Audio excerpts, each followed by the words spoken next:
কাল অনেক দিন বাদে রিমির একটা লাইভ দেখছিলাম। খুব কষ্ট লাগছিল। সত্যি ভালোবাসা বোধহয় এরকমই হয় যে ঠেক খেতে খেতে আর কষ্ট পেতে পেতে এমন শক্ত করে দেয় যে চোখের জলটাও আসে না। তো রিমি কোথাও একটা বললো, আমি 2-3 মিনিট দেখেছিলাম লাইভটা, খুব কষ্ট হচ্ছিল, বন্ধ করে দিয়েছি, ভালো লাগছিল না। বাচ্চা মেয়ে তো, সন্তান সম, তো খারাপ লাগে। ছোট বয়সে ভুল করেছে, বিয়ে করেছিল, সেটা টেকেনি কোনো কারণে। সবাই ওকে পাগল বলে, ও কাজ করতে পারে না, মানছি ওর দোষ। সব মেয়েরা তো শ্বশুরবাড়িতে গিয়ে কাজ করতে পারে না, ওর কিছু দোষ ছিল, কিন্তু ওটা ওর পারিবারিক শিক্ষা আর পারিবারিক শেখানোর ওপর ডিপেন্ড করে। ও পারতো না করতে যেটা অন্য মেয়েরা পারে। কিন্তু এটা সত্যি যে ও খুব ভালোবাসতো ছেলেটিকে, মানে ওর যে হাজব্যান্ড ছিল, যাকে রিতম বলো, তাকে ভালোবাসতো, প্রচুর ভালোবাসতো বলেই ও এখন শক্ত হয়ে গেছে। ও কোনো একটা জায়গায় বলল যে আমার এখন আর চোখের জল আসে না। সেখানে গিয়ে গিয়েও অনেকে খুব খারাপ কমেন্ট করছে হয়তো। ও কমেন্টগুলো দেখে দেখে বলছে যে আমার চোখের জল আর আসে না। এই কথাটা বলার একটাই মানে ভাবার্থ দেখতে গেলে বা মূল অর্থ দেখতে গেলে বোঝা যায় যে ও শক্ত হয়ে গেছে, ওর আর আসে না চোখের জল। এত কষ্ট পেয়েছে, ও নিজেই বলছে আমি এত কষ্ট পেয়েছি না, আমার আর চোখের জল আসে না। সত্যি আমরা দেখেছি যে ওর কষ্টটা কোন লেভেলে ছিল। ওর না আছে কোনো লোভ, না আছে কোনো কিছু, ওর মাথাও কাজ করে না ভালোবাসার ক্ষেত্রে। ও নিমেষের মধ্যে 1 লাখের চ্যানেল উড়িয়ে দিতে পারে, 80,000-এর চ্যানেল বোধহয় উড়িয়ে দিয়েছিল, আবার খুলেছে, আবার 1 লাখের কাছে, 1 লাখ হয়ে গেছে হয়তো, আমি অত দেখি না। শুধু লাইভটা দেখে আমার খুব কষ্ট হলো কালকে, যে মেয়েটা এত ট্যালেন্টেড, এত ভালো, শুধু জীবনের একটা ভুল মেয়েটাকে কোন পর্যায়ে নিয়ে চলে এলো। তো রিমির জীবনটা দেখে অনেকের শিক্ষা নেওয়া উচিত যে পড়াশোনা করে বিয়েটা সব নয়। নিজের পায়ে দাঁড়িয়ে যদি কেউ নিজে ঘোরো ফেরো, বাবা মাকে নিয়ে ঘোরো, বন্ধুবান্ধব নিয়ে ঘোরো, এনজয় করো, তারপরে যদি মনে হয় হ্যাঁ কাউকে তোমার ঠিকঠাক লাগছে, সে তোমার সঙ্গে সারা জীবন থাকতে পারবে, তবেই বিয়ে করো, নাহলে বিয়ে করো না। বিয়ে মানে শুধুমাত্র তো এনজয় করব, 2 দিন ভালো গান গাইবো, রোম্যান্টিক, ওসব নয়। এটা একটা দায়িত্ব, সেই দায়িত্ব পালন হয়তো দুদিকেই হয়নি, ছেলেটির ক্ষেত্রেও হয়নি, মেয়েটির ক্ষেত্রেও হয়নি, কারণ বয়স ওদের প্রচণ্ড কম, ম্যাচিওর হয়নি, বিয়ে করে ফেলেছে, অ্যাডাল্ট হয়নি, বিয়ে করে ফেলেছে। তো তারপরে যখন অ্যাডাল্ট হয়েছে তখন প্রচুর অশান্তি হয়েছে, যে জায়গায় কেউই তাদের সংসার টেকাতে পারে না। অনেকে বলে আমরা টেকানোর চেষ্টা করেছিলাম। আরে ভাই, স্বামী স্ত্রীর মধ্যে যদি ঝামেলা হতেই থাকে, অন্য কে টেকাবে? আর এখানে কন্ট্রোভার্সি ক্রিয়েটাররা খিস্তি দিয়ে গালাগালি দিয়ে তাদের সংসার টেকাবে? টেকানো তো দূর, তাদের সংসারটাকে আরও ভাঙার জন্য সবাই ঢুকে পড়েছিল। একটা কথা বলি, নিজেদের সংসারে ঝামেলা হলে যারা এখানে ইউটিউবার আছো, যারা বুদ্ধিমান, তারা কোনোদিনই আনে না নিজেদের কেচ্ছা। যারা বেশি চালাক, বেড়ে খেলে, তারা কিছু কন্ট্রোভার্সি ক্রিয়েটারদের জোগাড় করে কেচ্ছাগুলো বলে, যাতে তাদের ভিউজ টা বেশি হয়, ইনকাম প্রচুর হয়। যেমন MS ফ্যামিলির মন্দিরা নিজেদের সমস্ত কিছু বার করে দিয়ে প্রচুর টাকা কামিয়ে নিয়েছে, 8 কাঠা জমি কিনে নিয়েছে বসিরহাটে, বিশাল ব্যাপার। দেখো, লজ্জাগের না ভয় 3 থাকতে নয়, সবাই তো আর কান কাটা হয় না। তো যাদের মোটামুটি কানটা রাখার ইচ্ছা আছে, সম্মান রাখার ইচ্ছা আছে, তারা নিজেদের সমস্ত কিছুটাকে ইউটিউবে এনো না, ইভেন কোনো সোশ্যাল মিডিয়াতেই এনো না, ফেসবুক বলো, ইনস্টাগ্রাম বলো, কোনো জায়গায় এনো না। এখানে কিছু কন্ট্রোভার্সি ক্রিয়েটাররা থাকে যারা হায়নার মতো, নেকড়ের মতো সবাইকে ছেড়ে খাওয়ার জন্য বসে থাকে।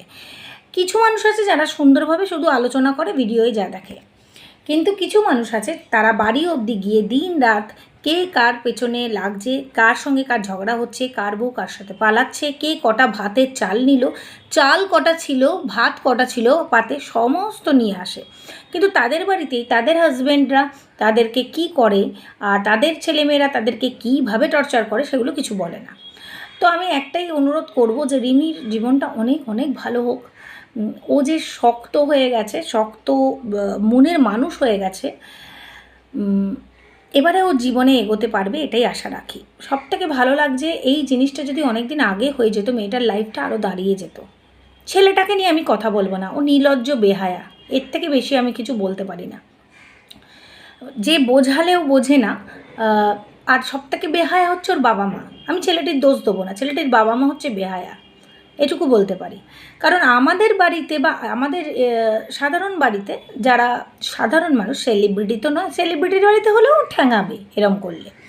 শাহরুখ খানের ছেলেও যদি শাহরুখ খানের সামনে এরম করে তাহলে ঠ্যাঙানি দিয়ে দেবে। কিন্তু সাধারণ মানুষ আমরা যারা সেলিব্রিটি নই, তাদের বাড়িতে যদি এরকম ছেলের একবার একটা ক্ষতি হয়, ফার্স্ট বিয়েটা হলো না, সেকেন্ড বিয়েটা হলো না, তারপরে আবার মেয়ে নিয়ে রিলস করতে যায়, পেছনে ছড়ির বাড়ি দেবে। যে তুই বাড়ি থেকে বেরো, যা ওই কর, এখানে থাকবি না, আমাদের মান সম্মান আছে। কিন্তু এর বাবা মা এতটাই নির্লজ্জ, বলতে বাধ্য হচ্ছে, এ যা করে তাতেই সায় দেয়। প্রত্যেকটি মেয়েকেই বুকে জড়িয়ে নেয়, প্রত্যেকটি মেয়েই ওদের মেয়ে, প্রত্যেকটি মেয়েকেই প্রথমে প্রচুর আদর, তারপরে সে খারাপ হয়ে যায়। কখনো একজন খারাপ হয়, রিমি খারাপ আমি মানছি, রিমি খুব খারাপ, রিমি রান্না করতে পারে না, রিমি কাজ করতে পারে না, রিমি ভীষণ ভালোবাসার কাঙাল, ভালোবাসা দিয়ে তো আর সংসার হয় না। এক্স্যাক্টলি। বাকিগুলো বাকি কারা ছিল এরম যারা সংসার করছে বা করতে যাচ্ছে, ছোট ছোট ছেলেমেয়েরা, তুঝে দেখা তো ইয়ে জানা সনম ভাবছো, তারা কিন্তু ভেবো না সংসারটা তো সোজা। এই বয়সে এসে আমরাও কিন্তু পস্তাই যে কেন চাকরি বাকরি করে প্রথম থেকে ঘুরে বেরিয়ে কাটালাম না। সং আর সাজলে কিন্তু মরবে। যদি মরার দায়িত্ব নিজে নাও তবেই নাও, যে হ্যাঁ এখানেই মরবো, এখানেই বাঁচবো, আমার কিছু করার নেই, আমি এই সংসারের দায়িত্ব নেব। সংসার করা অত সোজা না। যারা এখন লিভ ইন করে, আমি বলবো তারা অনেক ভালো করে। আমার মতে আমি যা দেখি এখন আধুনিক যা জেনারেশন এসেছে, সেখানে দেখি যে যেটা বুঝি সেখানে মনে হয় যে 10 বছর বাদে আমাদের ছেলে মেয়েদের ক্ষেত্রে বিয়ের কনসেপ্টটা উঠে যাবে, আর সেটাই মনে হয় ভালো। হ্যাঁ, বিয়ে করবে, হয়তো করবে, অনেকটা দেরিতে গিয়ে করবে, হয়তো আর জেনারেশন বাড়বে না, কিছু করার নেই, তবুও তো দুটো প্রাণ বাঁচবে। বিয়ের পরে লাটালাটি, ঝগড়া ঝাঁটি, আবার আর একজন আসা, আবার আর একজন আসা, তার থেকে বিয়ে না করে একা থাকা ভালো। আর রিমির ক্ষেত্রে যেটা হয়েছে খুব খুব খারাপ। একটা কথাই বলবো, রিমি যেখানে আছে এখন ভালো আছে, ও সব ভুলে জীবনে এগিয়ে যাচ্ছে, খুব খুব ভালো। এর থেকে বেশি কিছু হয় না। ওই চ্যাপ্টারটাকে কালো চ্যাপ্টার ভেবে, মানে কালো অধ্যায় ভেবে ভুলে যাওয়াটাই ভালো। আর যারা রিমিকে খারাপ কমেন্ট করছো, তারা একবার রিমির জায়গায় নিজের মেয়েকে বসিয়ে দেখবে আর ইচ্ছে করবে না। মেয়েটার মধ্যে দিয়ে যা গেছে সেটা সবাই দেখেছে, আমরাও দেখেছি। নিজের আজকে আমার মেয়ের থেকেও কত বড়, বেশি বড় তো নয়, সামনে থাকলে হয়তো দিদিই বলবে। তো সেই ক্ষেত্রে তো সন্তান সময় হলো, খারাপ লাগে, খুবই খারাপ লাগে যখন মেয়েটা বলছে যে আমি শক্ত হয়ে গেছি, আমি আঘাত পেতে পেতে আমার আর কিছুতে কষ্ট হয় না গো, যা খুশি কমেন্ট করো। এটাই হয়, একটা মেয়ে যখন কষ্ট পেতে পেতে ক্ষতবিক্ষত হয়ে যায় না, মান সম্মান নিয়ে খেলে, সবাই খেলছে, যে যেমন পারছে, তখন আর তার কিছু এসে যায় না, তখন কিন্তু সে হিংস্র হয়ে যায়, সে সব কিছু করতে পারে।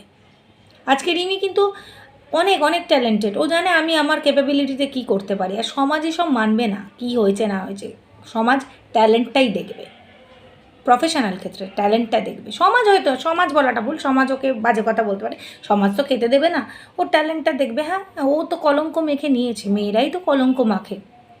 ছেলেটা 10টা মেয়ে নিয়ে ঘুরছে, হ্যাঁ তুমি আমার জান, ওকে কেউ কিছু বলবে না, আর বললেও ওর বইই গেল, কান কাটা হলে তার কিছুই লাগে না। কিন্তু ও যে একটা নিজের জায়গা খুঁজে নিয়েছে, সেটা ভালো লাগলো। আর একটা কথা বলবো, ও কিন্তু এখনও স্টিল নাও ছেলেটিকে ভালোবাসে, মানে রিতমকে ভালোবাসে। ওর মতো কেউ ভালোবাসতে পারবে না। হ্যাঁ, ওর ভালোবাসায় পাগলামি ছিল, অসম্ভব পাগলামি ছিল। ও অনেক মানানোর চেষ্টা করেছে, ওর সামনে বসে বলেছে অন্য মেয়েকে ভালোবাসে, তাও ওকে ভালোবেসেছে। এর থেকে বড় কিছু আর হয় না, আমরা নিজের চোখে দেখেছি। সবসময় চেয়েছি যে ও ভালো থাক, ছেলেটির সঙ্গে ভালো থাক নয়, ও ভালো থাক। কারণ আমাদের মতন শিক্ষিত সচেতন মানুষরা জানে যে ওই ছেলের সঙ্গে কোনো মেয়ে ভালো থাকতে পারবে না। ও একা ভালো থাকবে, মেয়েটিও একা ভালো থাকবে, ওই ছেলেটিও কিন্তু কোনো মেয়ের সঙ্গে ভালো থাকবে না, কারণ ওর একটাই হয় না। যে সবার হয় সে কারোর হয় না। মানুষ একবার ভুল করে আরেকজনকে ভালোবাসতে পারে, 50 জনকে নয়। রিমি অনেক ভুল করেছে ছোটোবেলায়, ও ভুল করেছে, কিন্তু একটা সময় গিয়ে কিন্তু রিমি ওকে ছাড়া আর কিছু জানে না। কিন্তু ওই ছেলেটি এখনও বুঝলো না। রিমি যখনকার লাইভ করছিল পেছনে একটা কেশবদের গান চলছিল, গানটা খুব ইমোশনাল, খুব হার্ট টাচিং গান, দেখবে শুনবে, যে ভালোবাসা নিয়ে যে রিসেন্ট গানটা বেরিয়েছে, খুব কষ্ট লাগে গানটা শুনলে। আর একটা গান, ওই একটা 90-40 একটা গান আছে না, তুঝে मैं प्यार करूँ और इतना प्यार करूँ, ওই গানটা খুব সুন্দর গান। ও বলছে আলো নিভিয়ে গানটা শুনি, খুব ভালো লাগে, খুব সুন্দর। আচ্ছা, ওর এই গানগুলো শোনার মধ্যে কি মনে হয়? तुझे मैं प्यार करूं और इतना प्यार करूं, এই গানটা হচ্ছিল ওর ব্যাকগ্রাউন্ডে। এই গানটা খুব ভালো গান। এই সিনেমাটাও দেখেছি, ভূতের সিনেমা। গানটা খুব রোম্যান্টিক, মানে এই গানটাও শুনতে শুনতে ভিডিওটা মানে লাইভটা করছিল, এবং ও অনেক কিছু বলছিল আর গানটা গাইছিল। স্পষ্ট বোঝা যায় মেয়েটি প্রচুর ভালোবাসে, এখনও প্রচুর ভালোবাসে। তবে একটা কথা রিমিকে বলবো, রিমি ভুলে যা রে, ভুলে যা, নিজের জীবনে এগিয়ে যা। মেয়েরাই তো কলঙ্কিত হয়, তুইও হবি, আরও হবি, ঝেড়ে ফেলে দে, তোর তো পিছু টান নেই। তোর সবথেকে বড় কথা, কোনো ইস্যু এসে যায়নি ওদের, এই জন্য বেঁচে গেছে। না হলে এই বাচ্চাকে নিয়ে না ওকে রাস্তায় দাঁড়াতে হতো। এই ছেলেটার যা অবস্থা, তো তখন হয়তো সবাই বলেছিল খারাপ করেছে, এই করেছে। হয়তো এখন ভাবি যে ঠিকই হয়েছিল, ঈশ্বর আছেন বলেই কাজটা করিয়েছে, নাহলে বাচ্চাটার যে কী পরিণতি হতো তাই ভাবি। ওই সন্দীপ টিনার যেরকম হচ্ছে সেরকম না হতো।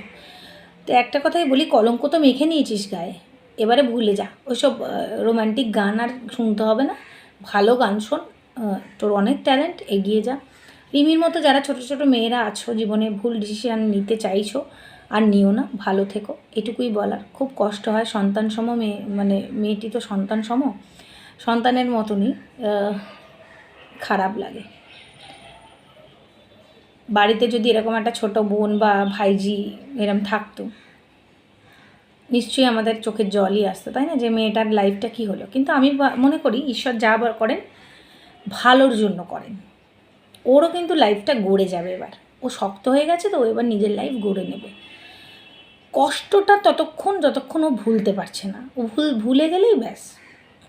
হয়তো ভুলতে পারবে না, হয়তো একদিন ওর পায়ে এসে পড়বেই রিতম, এটাই ঈশ্বরের চাওয়া, আর এটা হবে। ওর মতো ওকে কেউ ভালোবাসতে পারবে না, এটাই হবে। সবাই ভালো থেকো, সুস্থ থেকো।